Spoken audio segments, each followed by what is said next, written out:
Hi and welcome to my how to do food business from home वाली series में, जिसमें इस हफ्ते मैं आपके साथ शेयर करने वाली हूँ स्नैक्स वाली रेसिपीज जो कि बहुत चलती है। मतलब बहुत लोग इसका बिजनेस करते हैं और बहुत सारा पैसा कमाते हैं।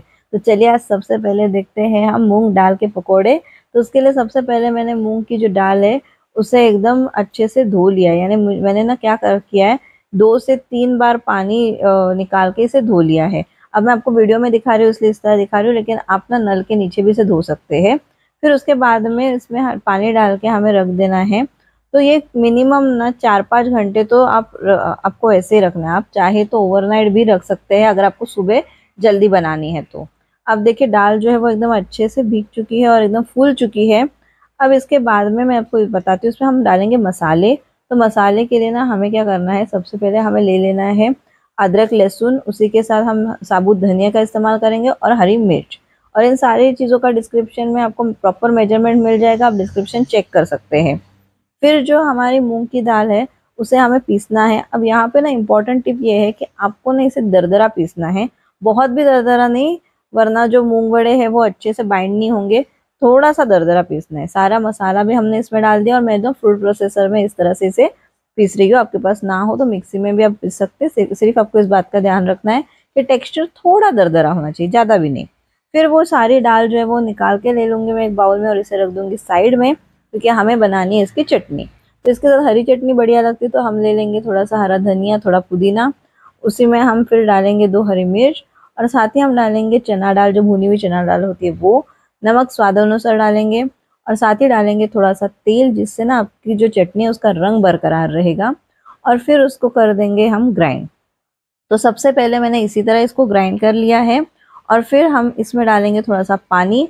और पानी डालने के बाद ग्राइंड करना है। कंसिस्टेंसी ऐसी होनी चाहिए कि जो बहुत गाढ़ी भी ना हो और एकदम पतली भी ना हो। बहुत बार ना ऐसे होता है कि लोग बाहर जब हम खाने जाते हैं तो बहुत पतली चटनी देते हैं, उसका कोई मतलब स्वाद ही नहीं आता। तो इसीलिए आपको चटनी की जो कंसिस्टेंसी देखिए इस तरह रखनी है, बहुत पतली भी नहीं और एकदम गाढ़ी भी नहीं। फिर चटनी बन के हमारी तैयार हो जाती है। तो चलिए अब दाल जो है उसमें डालते हैं हम थोड़ा सा प्याज। तो प्याज मैंने डाल दिया, एक्चुअली थोड़ा सा नहीं, ढेर सारा प्याज डालना है, उसी से बढ़िया लगते हैं पकौड़े। फिर उसमें डालेंगे हरा धनिया, हल्दी का पाउडर और नमक स्वादानुसार। और इन सारी चीज़ों को कर देंगे मिक्स। अब यहाँ पे एक इम्पॉर्टेंट टिप आती है, अगर आप फूड बिजनेस कर रहे हैं तो दाल पीस के रखने तक आप कर सकते हैं, लेकिन उसमें प्याज नमक ये सब चीज़ें नहीं डालनी है। ये तभी डालनी है जब आपको कस्टमर को देना है। आप जब फ्राई करने वाले हो बस उससे पहले ही आपको वो चीज़ें डालनी है, वरना उससे पहले आप अगर डाल के रख दोगे तो दाल जो है वो एकदम पतली पतली होने लगेगी, क्योंकि प्याज अपना पानी छोड़ेगा। उसके बाद में तेल को अच्छे से गर्म कर लेना है और उसमें हमें पकोड़ों को फ्राई कर लेना है।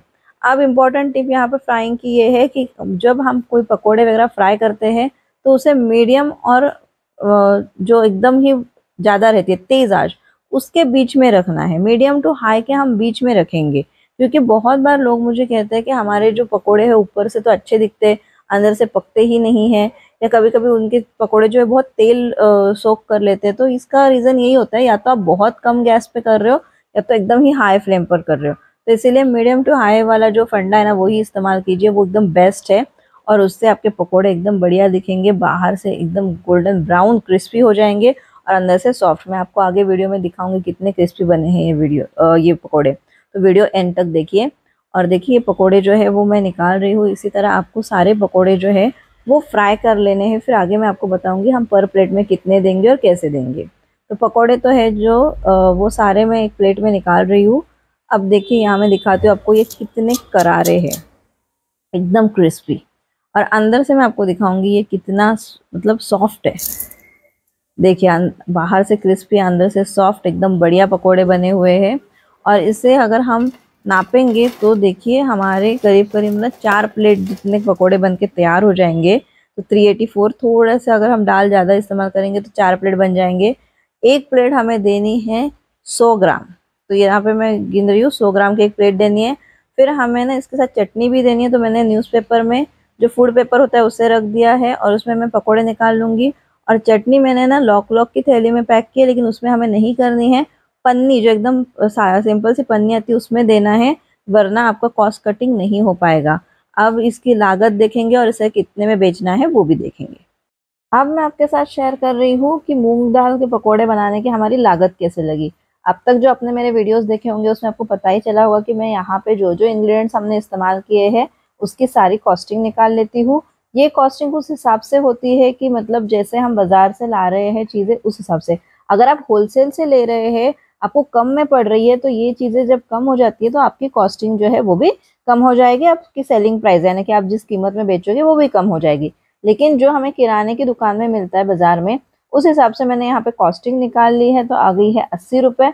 हम पकड़ रहे कि हमने करीबन 4 प्लेट बना ली थी, जो पकौड़े थे बना लिए थे वो 4 प्लेट थे, तो इसीलिए हमने निकाला है 20 रुपये पर प्लेट की कॉस्टिंग।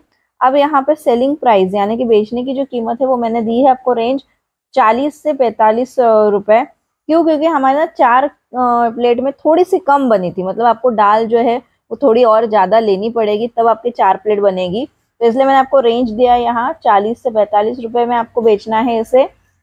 और यहाँ पे सारी बाकी की लागत मैंने दे दी है। यहाँ मैंने अलग से पैकिंग मटेरियल की कॉस्ट नहीं डाली क्योंकि जो हमने इस्तेमाल किया वो बहुत ही कम रेट का है, तो वो आपके इस रेंज में बराबर फिट हो जाएगा। आप अगर इस रेंज में बेच रहे हो तो वो बराबर फिट हो जाएगा। जो मैंने आपको इसमें दिखाया है चटनी के लिए जो थैली दिखाई है वो आप ना इस्तेमाल करके पन्नी इस्तेमाल करें, मैंने आपको पहले भी बताया है, तो उससे क्या होगा, कॉस्ट भी आपकी रिड्यूस होगी। तो ये रही हमारी मूंग दाल के पकौड़े की सारी लागत। तो ये है 1 प्लेट की कीमत और ये है हमारी बेचने की कीमत। आप इसका स्क्रीनशॉट ले लीजिए और आप इसे ना बारिश के सीज़न में आराम से बना के बेच सकते हो, क्योंकि बहुत बार ऐसे होता है कि हमें ना बाकी कुछ कुछ चीज़ें तो मिल जाती है, मूंग दाल के पकौड़े इतने आसानी से हमें बाहर नहीं मिल पाते। आप घर से बेच के देखिए, आपको बहुत इसमें फ़ायदा भी होगा और बनाने में वैसे तो ये आसान है और आपको बहुत ज़्यादा बिजनेस भी मिल सकता है। तो इसका स्क्रीनशॉट ले लीजिए और कल के वीडियो में मैं आपको कुछ और ऐसे स्नैक आइटम दिखाऊंगी जो आप घर बैठ के बेच सकते हैं और बहुत सारे उससे पैसे कमा सकते हो। मिलती हूँ मैं आपको अगले वीडियो में।